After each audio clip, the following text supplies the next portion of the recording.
March 29 நம்ம திருவாரூருடைய தேரோட்டம் நடக்குது. அதுக்கான பணிகள் வந்து துரிதமாக ரொம்ப வேகமாக வந்து பார்த்தீங்கன்னா தொடர்ந்து நம்ம திருவாரூருடைய 4 வீதிகள்லையும் பல பணிகள் வந்து தொடர்ந்து நடைபெற்று இருக்கு. இங்கே வந்து பார்த்தீங்கன்னா இந்த மார்க்கிங் பண்ணுறாங்க. இந்த மார்க்கிங்கிறது வந்து அந்த தேரை திருப்புறதுக்கு வந்து இந்த மார்க்கிங்கிறது ரொம்ப ரொம்ப முக்கியம். இந்த மார்க்கிங்கில் தான் கொண்டு வந்து தேரை வந்து நிப்பாட்டுவாங்க. நிப்பாட்டி அப்படியே வந்து பார்த்தீங்கன்னா மெட்டல் போட்டு அப்படியே அந்த வீலை கிரீஸ் தடவி வந்து ஒரு வீலை வந்து பிரேக் அடித்து இன்னொரு வீலை வந்து அப்படியே லிஃப்ட் பண்ணுவாங்க. இங்கே என்ன ஒர்க் நடந்துட்டு இருக்கு அப்படின்றத அப்படியே கேட்டு தெரிஞ்சுக்கலாம். அண்ணா இப்போ இங்கே என்னென்ன ஒர்க் நடந்துட்டு இருக்கு?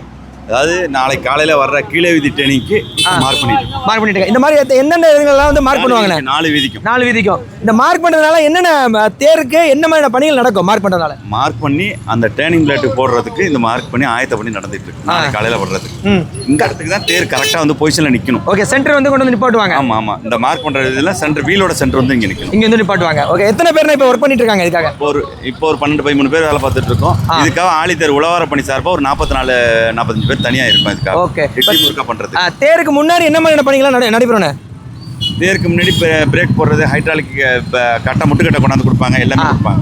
இந்த மாதிரியான வேலைகள்லாம் தொடர்ந்து நடந்துகிட்டே இருக்கு. ஓகேண்ணா, தேங்க்யூண்ணா. தொடர்ந்து நீங்கள் இப்போ பார்த்துட்டு இருக்கீங்க. நாளைக்கு அதாவது இப்போ மார்ச் 28 இருக்கோம். மார்ச் 29 நம்ம திருவாரூருடைய தேரோட்டம் நடக்குது. பயங்கரமாக பரபரப்பாக இங்கே வேலைகள்லாம் போயிட்டு இருக்கு. யாரெல்லாம் மார்ச் 29 தேருக்கு வரீங்க அப்படின்றத கமெண்ட் பண்ணுங்க. Bye, take care, love you all. Karthik தமிழன்.